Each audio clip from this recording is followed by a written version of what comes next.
please give a huge round of applause, everybody, for Catherine Bell and James Denton!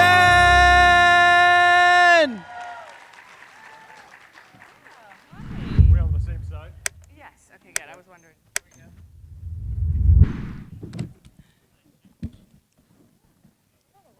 How are you both doing? How's Tampa treating you so far? It's great.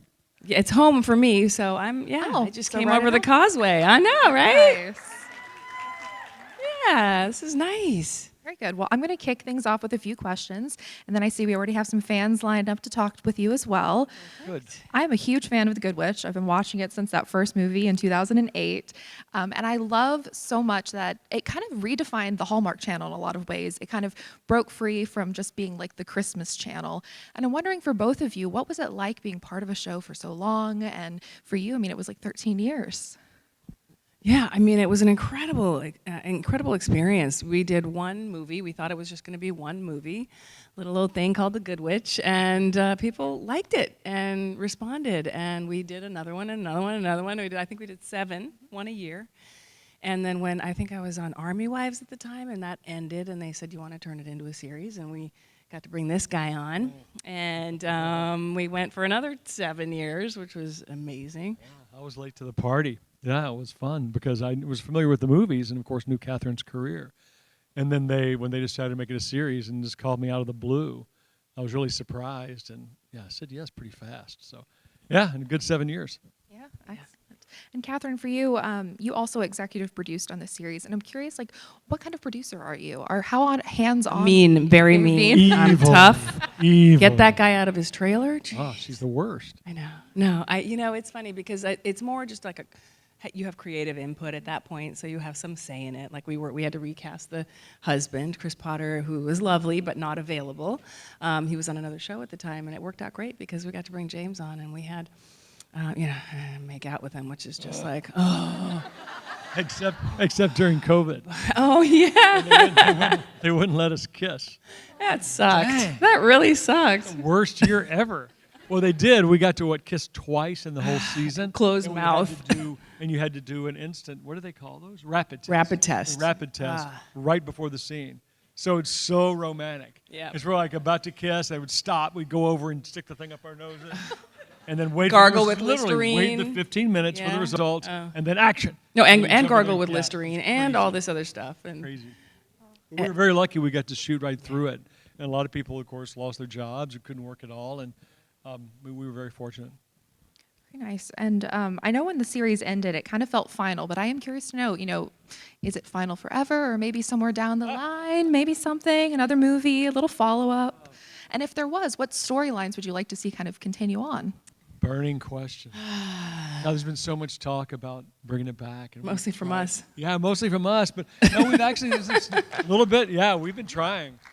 A little bit from the network, once or twice, a couple of the producers, but there are a lot of cooks in that kitchen. Yeah, and there's new Yeah. people, there's new executives, and a lot of times they want to put their stamp on a network, and there's been a lot of changes at that network, and so they've... And the big stumbling block was, I think there are a lot of production companies because of the movies.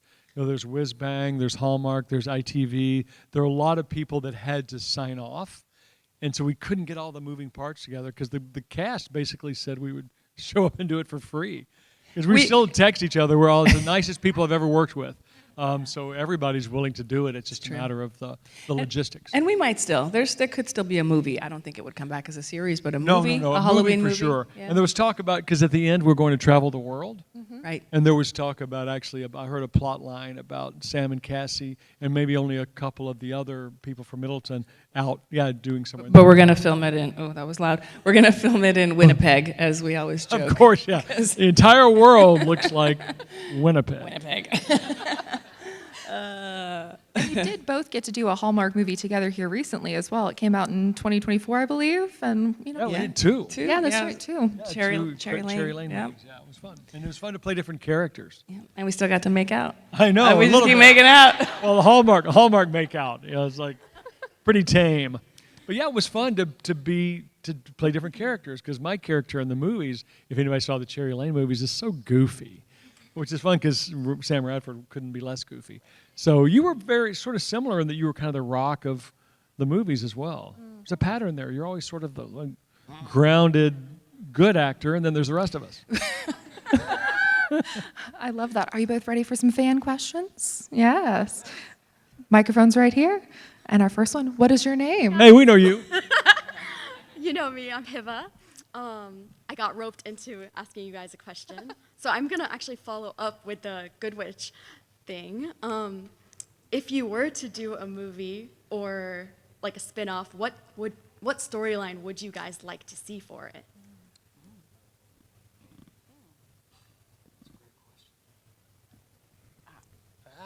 I would. Yeah, I think we're But- open to suggestions. Yeah. Yeah, because the show was so much just sort of a day in the life of Middleton that, you know, the idea of us going on this around the world thing was kind of interesting, but it's not really what the show is. You know, there's really, in my opinion, it's hard to have a movie or a show without Martha Yeah.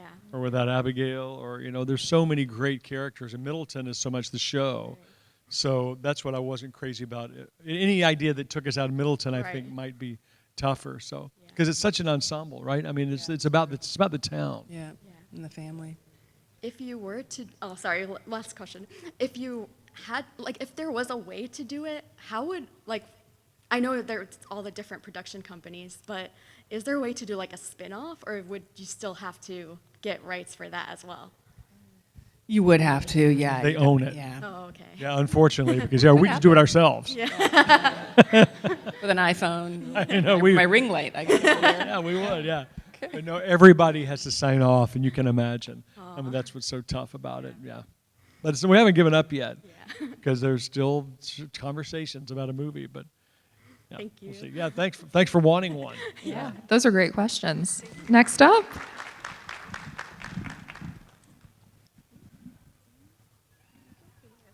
Hey, sorry. Hey. Okay. Okay, thanks. So I love the show. Thank you so much for making it and being part of it. I'm curious. It's called The Good Witch, but you guys never really touch on the witchy aspect. Like, name it. We do here and there. You know, it's funny. I think the first movie was more witchy, where it was more like, you know. Season 7.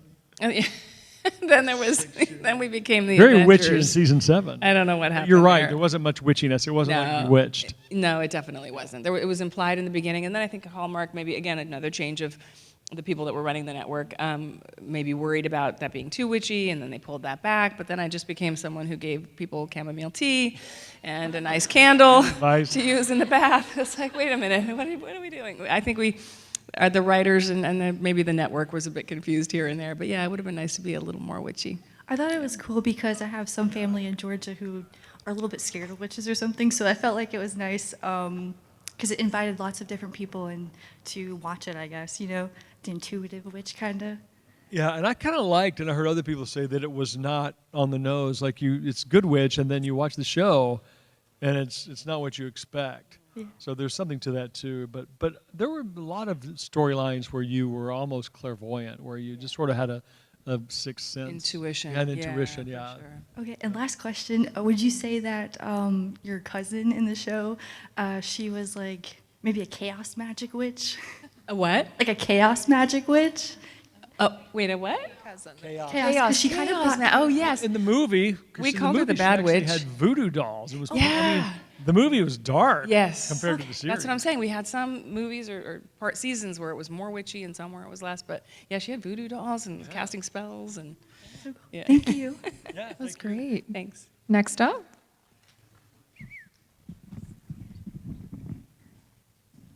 Hi, I love the show. Thank you. But my question is for James. My first introduction was seeing you was on The Pretender. Yes. I love that show. And I just was just wondering why you changed your name from Jamie to James. Great question. James is my given name, and my dad was Jim, so I became Jamie. And I was Jamie on Face Off and a few movies, and The Pretender, and John Woo fan. And then I got cast in a series called Threat Matrix, which was given the fantastic time slot on Thursday night against the final season of Friends and the first season of Survivor. So we lasted 1 year, and it was done. And I was kind of the main guy on that show. And they thought Jamie was a little lightweight. I was like an FBI agent, And one of the producers said, "Do you mind using James?" I was like, "If you'll hire me, I'll use James." So, and then you can't really go Call back. me Mary. And then Desperate Housewives, of course, preferred James, and it stuck. And it's my real name, but it seems kind of formal. Yeah. All right, thank you. Thank you. That was a fun question. Next up. I didn't even know that. Hi, my name is Raquel. I love The Good Witch. It was a wholesome, beautiful, it was a great series and movie. But my question is actually for you, Miss Bell. I've been admiring your work since JAG, when you played a Marine colonel, because I am Hoorah. also a Marine. Oh, you are? I am. Oh, that's So, amazing. Yes, and Semper Fi. Semper Fi. But the way you portrayed how a female Marine should be with the decorum and how you exemplified it, I want to thank you for that, because that's how I was when I was in the Corps. Wow. But also, while I was in the Corps, I was watching Army Wives, Oh and I'm my like, gosh. really? Marine and then Army? I forgive you for that. Okay, But thank you. My question for you is, when you played both a JAG Marine and then you played an Army wife, which role did you like better and why? No pressure. Oh, yeah, no pressure. The way you said say Marine. Army wife. Well, my brother is in the Army, so we're like always, There's so much rivalry. Yeah, I know. a lot, I yeah. know, of course. Pro tip: say Marine. Of course. Honestly, Marines, I have such a soft spot in my heart for Marines. I mean, I Thank played you. one for 9 years. And it was so much fun because on JAG, between the Navy and Marine rivalry that Harmon Mack had, Don Belisario, who created the show, who's actually turning 90 next weekend, he was a Marine. So you could tell watching that show that he I did did. favor the Marines a little bit more. So I for Well, I mean, sure what's not have. to love, you know? I know. There is definitely a decorum and just that honor and integrity that is quite special. So, yeah, thank you for those Thank you kind so words. much. Really Yeah, kind. thank That you. was a great question. Next up. Thanks. Hi, Barbie. My name's Gretchen, and my question is, I'm assuming that you did a lot of filming in Canada. So did you come to really like the area that you filmed in, and have you since gone back and vacationed there a lot or made friends in that area and just kind of made it a second home kind of thing? That's what I'd like to know. Either of us or Catherine? Both of you.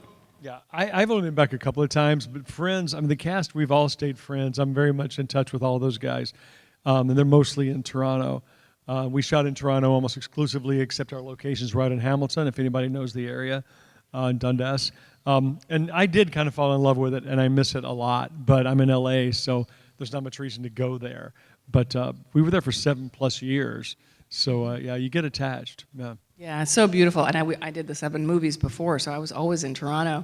And it's funny because I lived in LA at the time, so I was always flying all the way across, to go to Toronto, back and forth a lot. But it's just so beautiful. And the Lake District and Dundas, where we filmed, was like the Victorian town. So charming, really, really lovely. I have a lot of friends there still. And are there any Canadians here? Probably not. I loved, they were so nice and so Yeah. pleasant and so welcoming, and it's a fun place to work. Yeah, it's lovely. Well, and just a follow-up question, you said you don't have the rights to it, but what about Bad Witch on Hulu?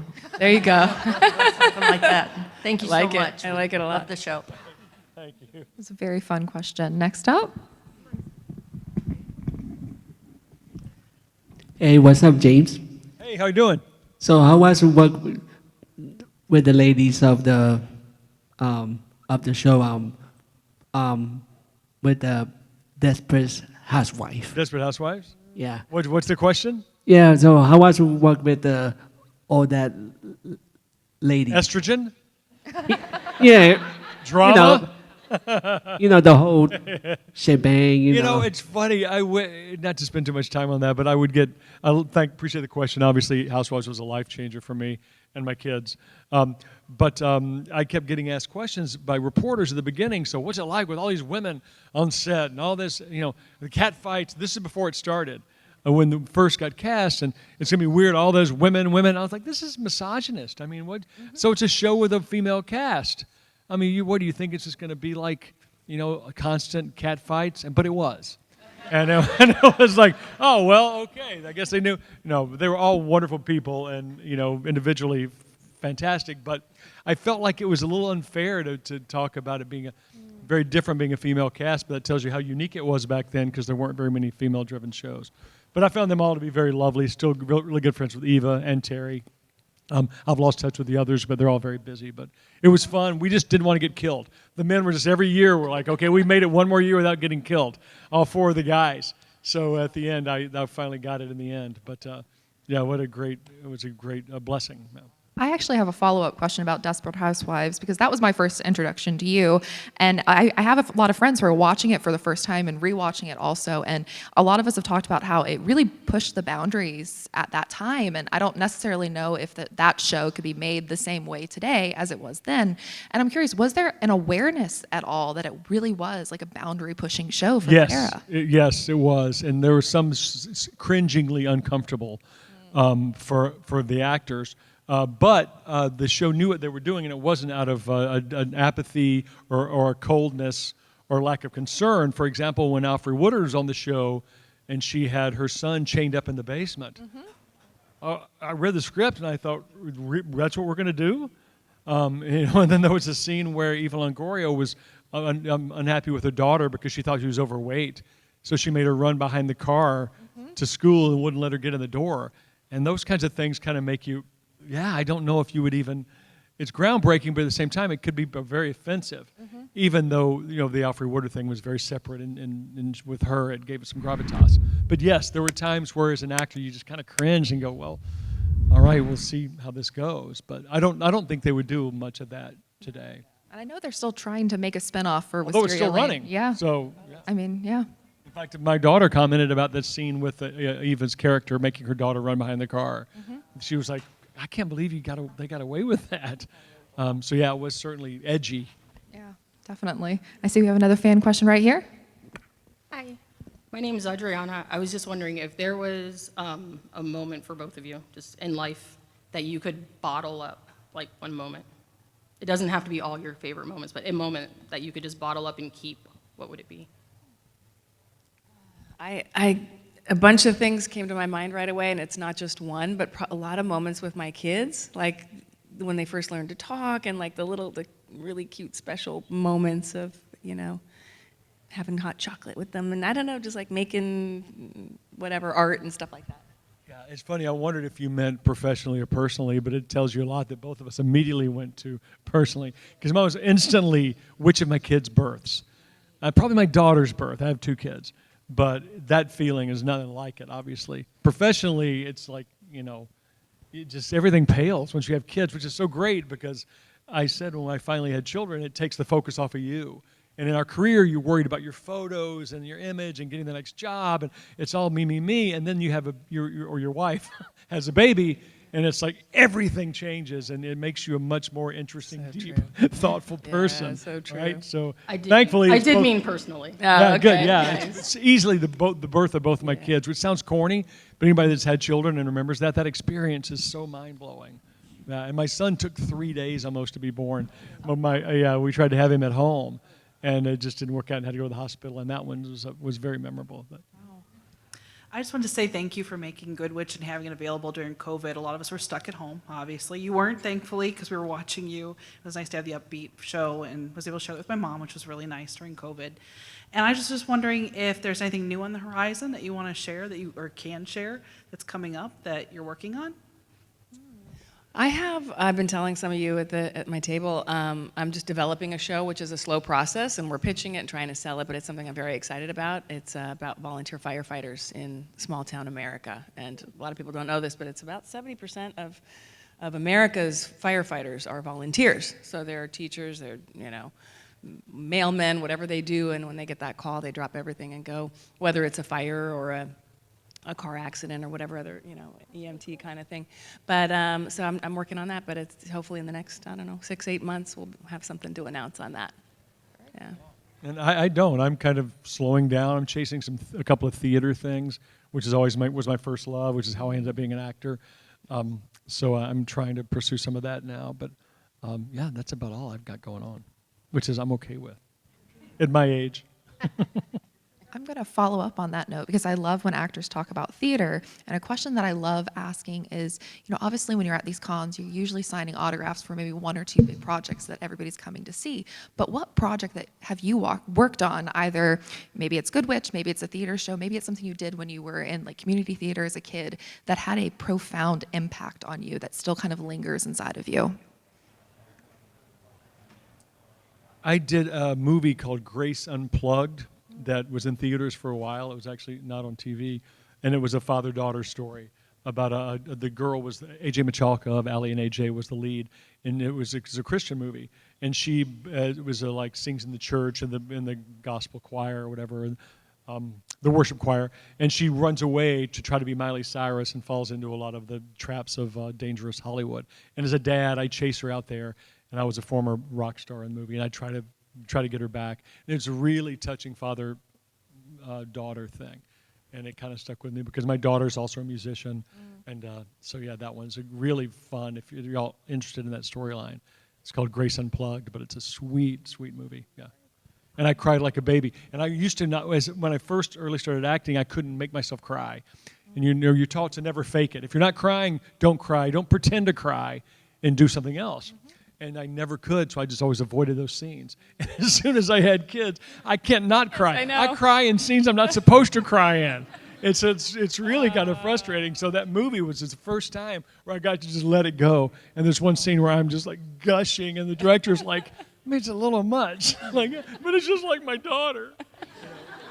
And the older we get, the more we cry. My daughter's like, Mom, you cry at everything now. I never used to. Yep. Yeah. I mean, I have so many, I don't know. Everything for me was like at a different stage of my life and just so new and exciting and different. So I don't know that I have one particular one. Yeah.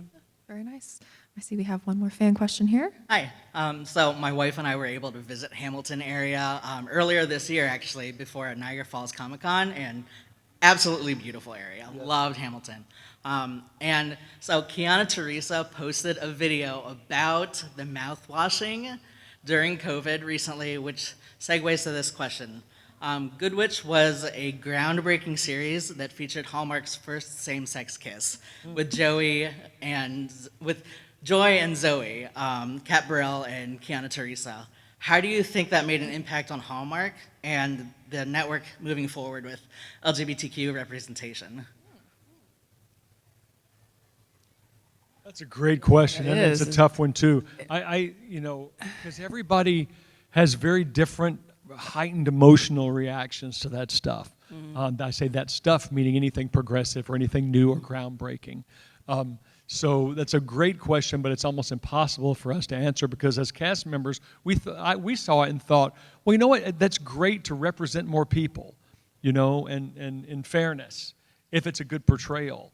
But a lot of the audience members, they did not want to watch that or couldn't relate to it or whatever you want to say. So it was an interesting transition for the network. And obviously they've gone very far in a more, whatever you would call progressive, such to become a bad word now, but a more open casting situation, many more minorities. We had no minorities on Good Witch. We fought and tried. And John Eskin, as our local producer, would bring in more minority actors as background and extras. So it was a constant battle sort of there for a while. So it's hard to answer, other than we were happy to see as many people as possible represented, positively. And at the same time, it was new for the network, so it was like a touchy area for them because you want to just respect people who have been watching a show and a network that's been conservative for so long. And they were very late to the game, and it was definitely time. But it was just a delicate, transition for the network. But glad that they finally made some changes there. Yeah. That's a great question. It's a great question. Yeah, It's obviously it was kind of a sticky one. Yeah. Because it's Yeah. I did want to follow back onto JAG. I love JAG. I watched it when it first came out. You were on that for 205 episodes, and I'm curious how that experience has now kind of influenced some of the career choices you make, and now talking about this project you're working on, maybe some of the things that you learned from that experience that you're now kind of bringing into new projects. Yeah, it's so interesting. Whenever I talk about JAG, and my daughter's pursuing acting now, and she's 22 and new in the business, and I'm like, when I tell her what it was like back then, I feel like such an ancient I mean, like TV there was like 3 networks, and there was maybe HBO and Cinemax, but not much. And we did 23, 24 episodes every year. And it took 8 days to film it. So we were working 10 months a year. We had 2 months off. Like a school year. Yeah, 18-hour days, 20-hour days, 16-hour days, like it was, and people would come home that night of the week. We changed nights. It was Thursday at one point and Sunday at one point, but you would watch it with your family, you would like actually have dinner and then watch this show and look forward to that every week. There was no way to record it. Right. I mean, in the beginning, there were VCRs. There was no, I know. But yeah, there was no TiVo. TiVo came out in the middle of, no, TiVo came out while we were doing JAG, and I remember us going, what's this thing called TiVo? How's that going to affect us? And it affected us big time, but again, it was just, it was such an incredible show to be a part of, and it was successful internationally. I remember going to Italy for a motorcycle race. Those of you that know me know that I like my motorcycles, and I went to Milan, and my husband Adam at the time, we walked out in the stadium and went up to find our seats, and as I came around the stadium, everyone was cheering. Like, all of a sudden, everybody stood up, and they were cheering, and I was like, what, is that Valentino Rossi, the racer? Like, what do we, and I turned around again, they were cheering for me, and I was like, what? Like, huge in Italy. And again, it was because they watched it at 7 p.m. every Sunday with their family, and it's just something that our kids they don't know that. They're watching it on their phone by themselves in their room, So that was just an incredible experience to be a part of, and TV is definitely getting away from that, which I think is a shame. I think people miss maybe that weekly aspect, that sort of in your living room. Appointment television. It was fun. But it was a show about values and integrity and honor and the good guys winning and people doing good in the world, and that was really cool to be a part of. And it's neat too because NCIS continues on and they have all of their spinoffs, which I think a lot of people may not recognize necessarily that JAG is the original that NCIS spun off of, and you've come back to that universe. And I saw last week at SDCC, David James Elliott was saying that he's not against coming back to that kind of JAG universe. Is there an interest for you too to come back to that character if it happens? Yeah, I would love it. I mean, I loved going back to NCIS and putting on the uniform. And thank you. But I think, as David said in that interview, I read the interview, and he said usually they bring a new cast in. So it's a great idea, but it's probably not going to be me and David. Unfortunately, we could come in maybe. We don't want that. We want the originals. Thank you. Thank you so much. Thank you. And thank you both so much. And thank you all for coming out this evening. This is great. And are you guys going back to your table? More photo ops? Yeah. Excellent. So if you have any questions. Thanks for coming. Yeah. Thank you. If you had questions and you were too shy to ask them, you can join them at the table here in a little bit. Excellent. Absolutely. Have a great day, thank you guys. both. Thank you all. Bye.